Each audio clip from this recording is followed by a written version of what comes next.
Sampai ketika cinta memanggilmu pada hari ini, Amira begitu kaget dan begitu syok bahwa ternyata Galang masih hidup. Bahkan saat ini Galang telah berhasil menangkap Amira dan menangkap Sasa. Dan beruntungnya ada Jaki melihat bahwa ternyata saat ini Amira benar-benar dalam bahaya dan ternyata benar bahwa Galang masih hidup. Dengan cepat di sini Jaki berusaha untuk menyelamatkan Amira, dan karena Jaki sudah ada di hadapan Amira saat ini, Galang pun tentunya sangat panik.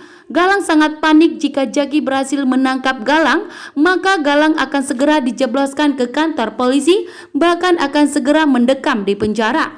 Sementara Kusno sebagai ayahnya Amira sama sekali tidak berniat untuk menyelamatkan Amira, bahkan melindungi Amira dari kejahatan dari Galang. Tentunya membuat Jaki sangat geram dan sangat marah kepada Kusno.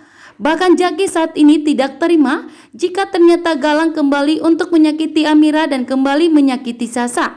Sebagai pelindungnya Amira, bahkan Jaki saat ini sebagai orang kepercayaan dari Pak Lian Bagaskara yang ditugaskan untuk melindungi dan menjaga Amira. Jaki dengan sigap di sini ternyata melihat bahwa ternyata Amira dalam bahaya, langsung bergerak cepat. Begitu juga ternyata Jaki di sini begitu syok bahwa ternyata benar omongan dari Pak Lian Bagaskara bahwa ternyata Galang masih hidup, bahkan Galang telah melakukan penyemaran. Karena ternyata Galang pernah menjadi anak buah dari Pak Lian Bagaskara.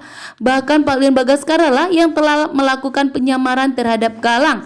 Sehingga keyakinan dari Pak Lian Bagaskara sangat kuat bahwa Galang itu masih hidup, bahkan melakukan penyamaran saat ini.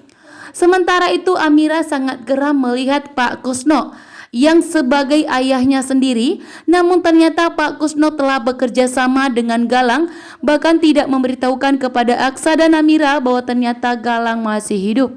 Bahkan Pak Kusno pun di sini bahkan tidak ada membantu Amira di saat Amira ingin menyakiti Sasa dan menyakiti Amira. Sementara Jaki berteriak dari kejauhan, sehingga Jaki pun di sini berusaha untuk mengejar Galang. Galang pun tentunya sangat takut jika Jaki berhasil menangkap dirinya, maka Jaki akan menjebloskan dan membawa Galang ke kantor polisi, dan Galang pun akan mendekam di penjara sampai membusuk. Dan Galang pun tidak mau itu terjadi. Galang pun kali ini gagal untuk menyakiti Amira dan menyakiti Sasa. Galang pun lari, tidak mau berurusan dengan Jaki. Bahkan saat ini Jaki dan Amira menjadi saksi bukti bahwa ternyata Galang masih hidup. Bahkan melihat langsung di hadapannya Galang saat ini, ternyata Galang telah melakukan penyamaran. Sementara Kusno gemetaran dan takut saat ini jika Aksa murka.